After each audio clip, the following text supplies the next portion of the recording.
han dicho los compañeros, porque me parece que están criticando buena parte del debate que se está dando dentro de los movimientos sociales y de la izquierda.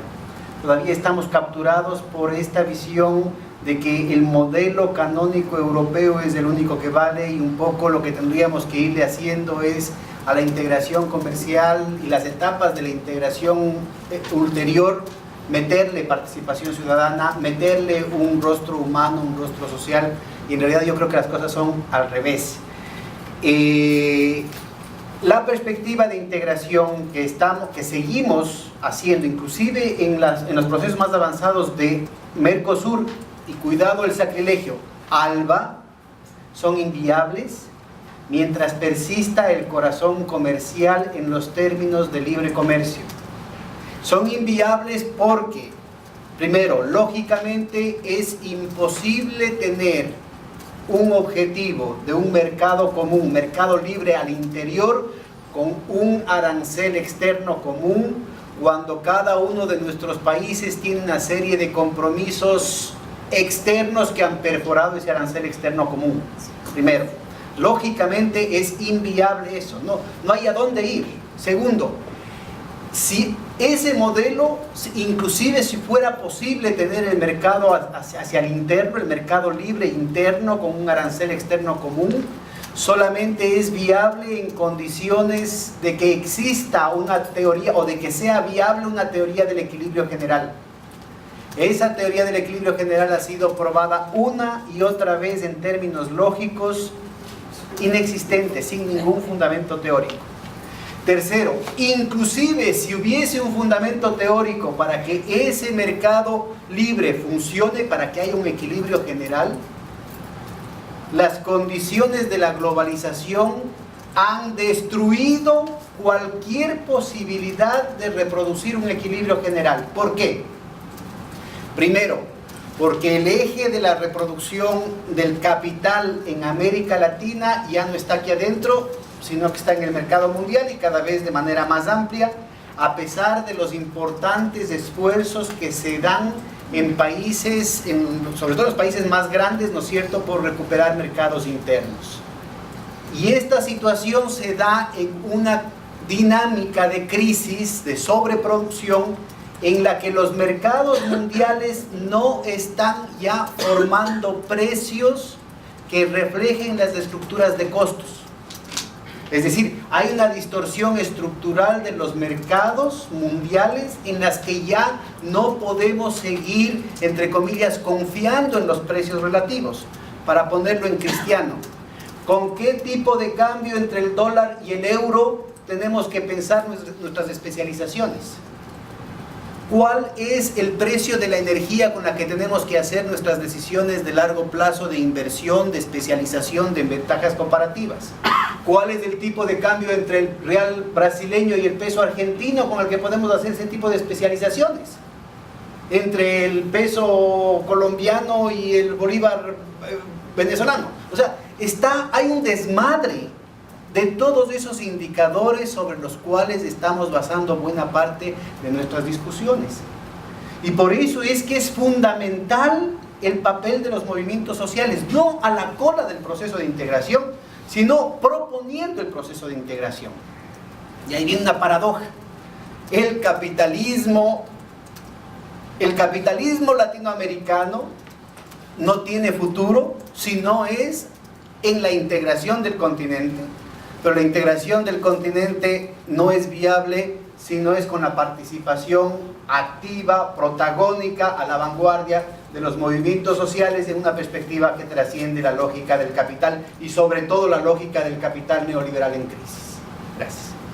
Eu perdi a fala da professora Regina, lamento profundamente, porque toda vez que eu escuto me enriquece imensamente. Me abre, assim, aqueles pedaços da cabeça que de repente abrem, a gente escuta alguém que dá as chaves, né? Que abre a porta da reflexão, mas eu espero que com o passar das horas eu consiga recuperar essa perda. Fiquei bastante estimulada, como sempre, com a fala do Rafael. Me identifico muito com a fala de muitas coisas do Rafael há muito tempo.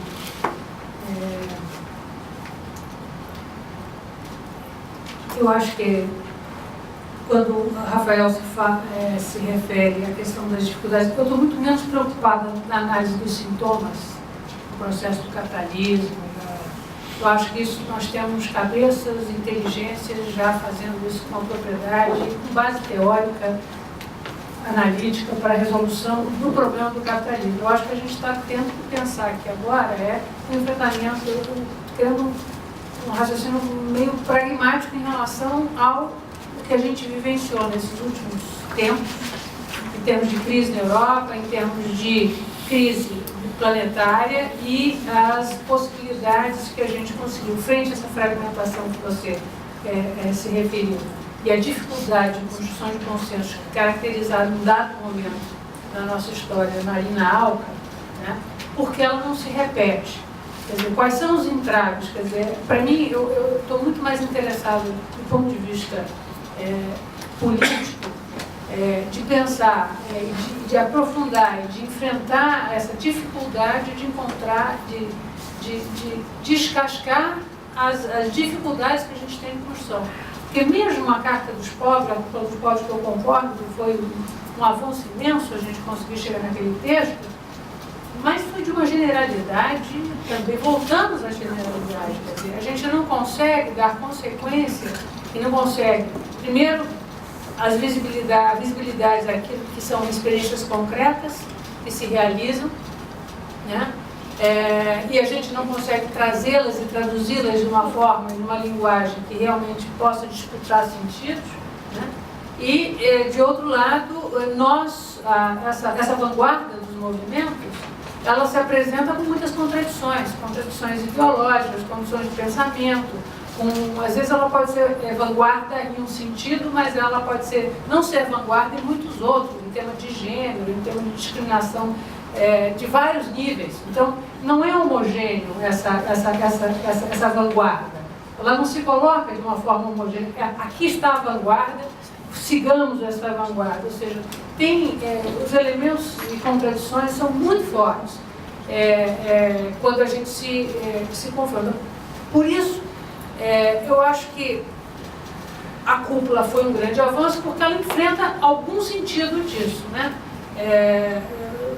Recentemente, parece detalhes na luta política, detalhes, mas fazer uma luta política, como o Rafael se refere, que tem um tripé econômico, social, político, que atue sobre a cultura, né, sobre os valores, tem outros tripézinhos aqui também sustentando, né, as construções de mentalidades para essa mudança, né, nós precisamos também incorporar narrativas, enfim, que a gente não incorpora. A gente ainda fala que existem entre homens e mulheres.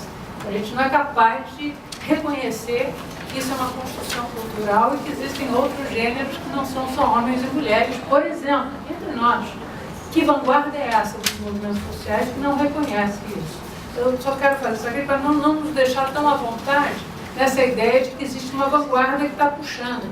Existem muitos setores que tentam, polemizam, buscam, e o que a gente tem que identificar é quais são esses pontos de avanço que nós teríamos que estar unificando para construir uma agenda que nos fortalecesse nas nossas diferenças.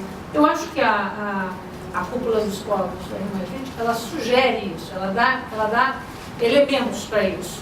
Mas eu gostaria um pouco de ver, perguntar a vocês, o que vocês veem, qual é o vislumbre daqui para frente, tentar desenvolver um pouco mais como a gente pode fazer, para além do esforço que foi feito na cúpula, que não foi brincadeira, né? Das estratégias, das coisas, e falando em movimentos sociais, aqui nós estamos, os sindicatos são, de fato, uma parte fundamental desse processo. Então, eu gostaria um pouco de ouvir essa minha angústia, talvez meu pragmatismo, uma visão mais pragmática sobre o nosso amanhã.